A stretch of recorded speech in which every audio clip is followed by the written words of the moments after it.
After 2 decades of dominance, the empire finally fell.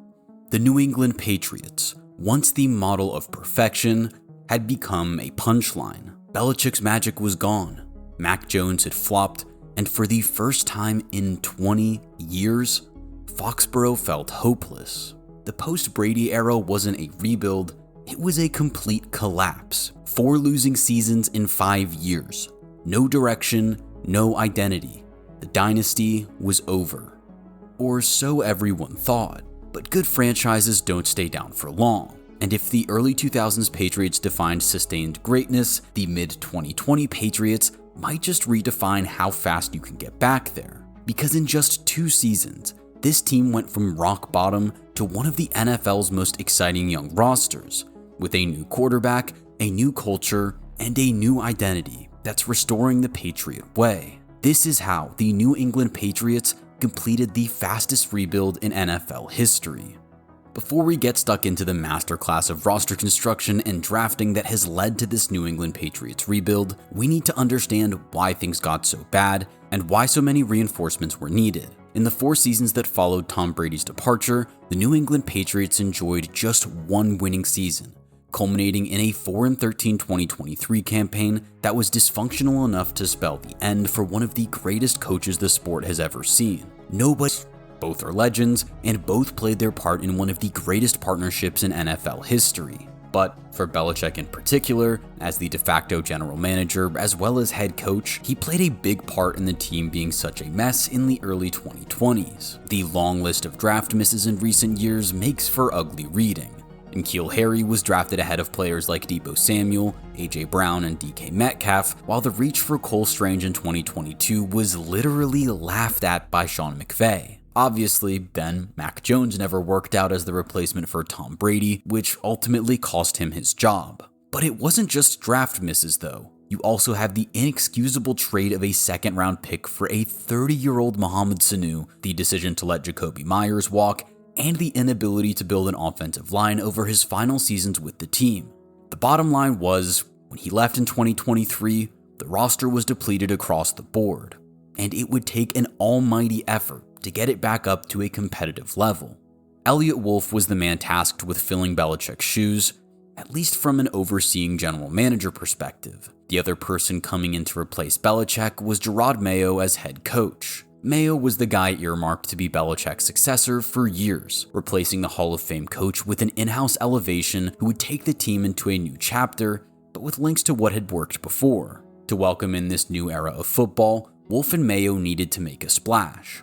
And fortunately, they had the 3rd overall pick to help them do it. This was spent on quarterback Drake Maye, who was viewed as the 2nd or 3rd best quarterback available in that 2024 class, behind Caleb Williams and Jaden Daniels. He has been as good as advertised as the leader of this New England Patriots renaissance, but we will have to wait a little longer before we come on to him, because the rest of the 2024 draft class wasn't quite so pretty. Wide receivers Jalen Polk and Javon Baker looked like sensible selections at the time to give the shiny new quarterback some weapons to throw to, before Caden Wallace and Layden Robinson joined the offensive line room in rounds 3 and 4.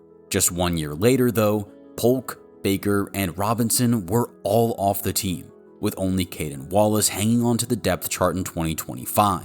To put it simply, the new-look New England Patriots front office found very little to support the man they had just chosen to be the face of their franchise. Free agency did prove moderately more fruitful, with Michael Onwenu arriving to give the offensive line a much-needed boost, while safety Jalen Hawkins proved to be a useful pickup for the defense on the cheap. Jacoby Brissett was another handy pickup, giving Drake Maye a solid veteran quarterback to learn from and sit behind until he was ready. There were no over-the-top splashes for this first offseason with Wolf and Mayo, instead opting to find veterans to support their young quarterback and extend players like Christian Barmore, Kyler Duggar, and Hunter Henry. It's never a good idea to go over the top and waste too much misplaced cash in free agency or blow too many picks in the draft. But in the case of the 2024 Patriots, a bit of extra aggression was needed, because the team that entered the year was clearly one of the NFL's least talented rosters, and it showed. This was particularly the case on offense. Hunter Henry would end up leading all pass catchers with 674 yards, followed by Demario Douglas with 621 and Kayshon Boutte with 589. the two rookies were nowhere to be seen. Meanwhile, Stevenson led the running backs with 800 yards at 3.9 yards per carry. There was very little to work with, and the offensive line was clearly one of the very worst in the league, starting 10 different O-line combinations over the duration of the season. With such a porous offensive line, and with very few explosive playmakers to rely on, the prospect of putting the rookie Drake Maye out there seemed highly risky. For a young quarterback trying to find their way, too many hits because of bad blocking and too many mistakes because of a lack of receiving options could lead to a long list of problems, including a loss of confidence and the acquisition of bad habits. But when Jacoby Brissett led the team to a 1-4 record and just 2 touchdowns over those 5 games, and already under pressure Jerod Mayo was out of options, it was time to pull the emergency cord and get his rookie quarterback in there. And what did Drake Maye do? He balled out and completely exceeded expectations. In his first start against a very tough Houston defense, he passed for 243 yards, 3 touchdowns, and 2 interceptions, whilst also collecting 38 yards on the ground. This came in a heavy loss, but his presence alone had brought something that was completely absent over the first 5 games, that being explosive playmaking ability and hope.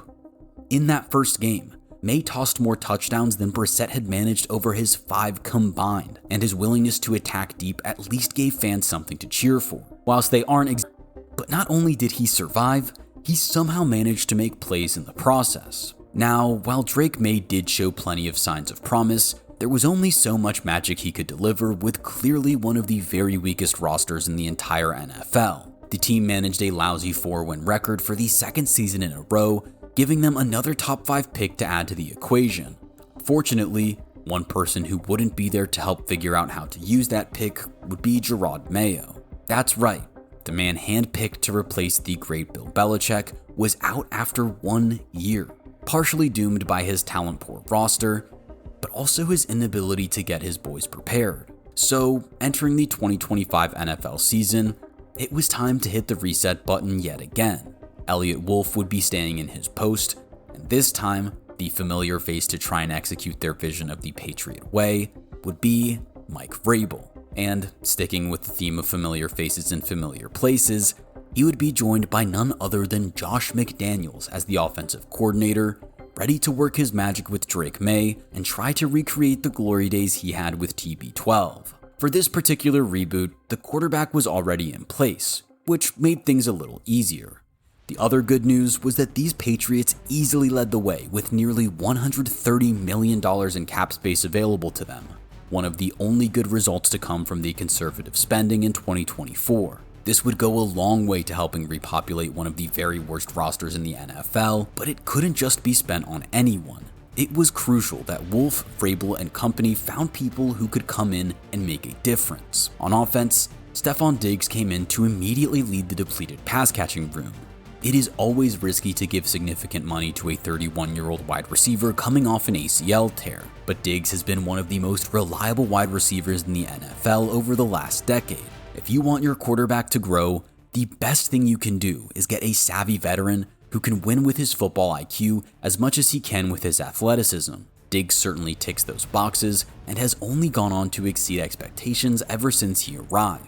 Mac Hollins goes down as another smart free agent signing, not the flashiest, but still offering some explosive upside alongside the all-important veteran experience of knowing where to be and when, which this unit was severely lacking.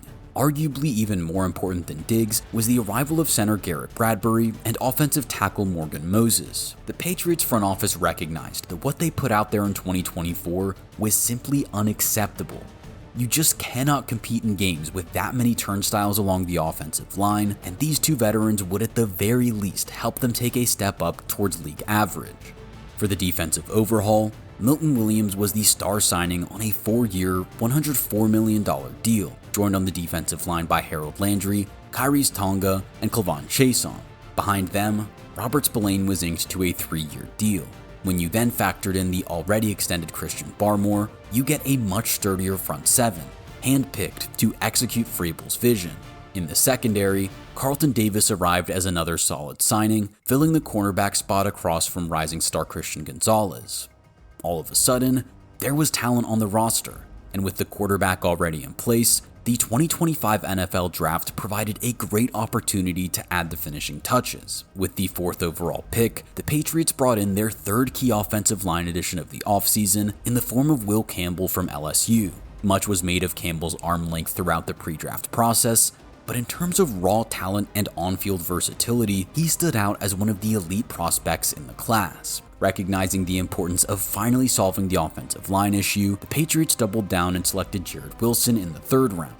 Wilson is another player who can move around the offensive line, going through the pre-draft process as a center, but ultimately proving himself good enough to line up for these Patriots as a guard early in the 2025 season. Now, with Campbell at left tackle, Wilson at left guard, Morgan Moses at right tackle, and Garrett Bradbury at center, the New England Patriots offensive line had received its much-needed makeover, setting up Drake Maye for what would hopefully be a breakout season. To help make that an even more likely reality, New England spent their 2nd round draft pick on running back Travion Henderson and their 3rd round pick on Kyle Williams. While we haven't seen Williams on the field just yet, Henderson has shown flashes of his playmaking ability, and if he can find his feet, he gives this offense an even higher and more explosive ceiling than we've seen so far. After supporting Drake Maye at key positions with their first 4 draft selections, the Patriots switched their attention to defense, selecting safety Craig Woodson and defensive tackle Joshua Farmer in round 4, who are both already contributing for this 2025 Patriots defense. The early returns from this draft class have already been rock solid. Through some savvy spending in free agency and great selections at key positions in the draft, these New England Patriots entered the 2025 season with a level of hope that would not have felt remotely possible after the 2024 campaign. Mike Vrabel was the adult in the room that was needed, and installing an identity that everyone could get behind. Meanwhile, Drake Maye was positioned for a dramatic breakout year, and it didn't take long for us to get our first look. The Drake Maye that emerged in the early stages of the 2025 season was a much more mature, confident, and dangerous version of the one we saw as a rookie. He was putting up top-tier performances and showing off a masterful combination of efficiency and explosive upside. His standout moment came in Week 5 against the division bully Buffalo Bills. On primetime, with the whole country watching, the sophomore quarterback put on a show. Specifically, in the 2nd half, against a Super Bowl contender and division rival in their own building, he completed 13 of 14 pass attempts for 184 yards, earning a 118.8 passer rating. In doing so, he led his Pats to a 23-20 upset victory that officially confirmed their arrival as a player in the AFC East in 2025. Each and every week, Maye was contributing to NFL highlight reels with stunning sideline passes and creative masterclasses from the pocket. With 1/3 of the season done, Maye has completed 73.2% of his passes for 1,522 yards, 10 touchdowns, and 2 interceptions, to go along with 138 yards and 2 touchdowns on the ground. The breakout is very much underway, and the offseason investments made by this Patriots front office are a big reason why. The offensive line are giving Maye more time to work with, and Stefon Diggs, as it turns out, has plenty of juice still left in the tank, giving Maye a reliable target who can pick up yards after the catch while also making big plays downfield. Remember, it was Diggs who helped Josh Allen break out in his 3rd season in the NFL, so it's fitting that he is now doing the same thing in New England with a sophomore quarterback who has received plenty of comparisons to the reigning MVP.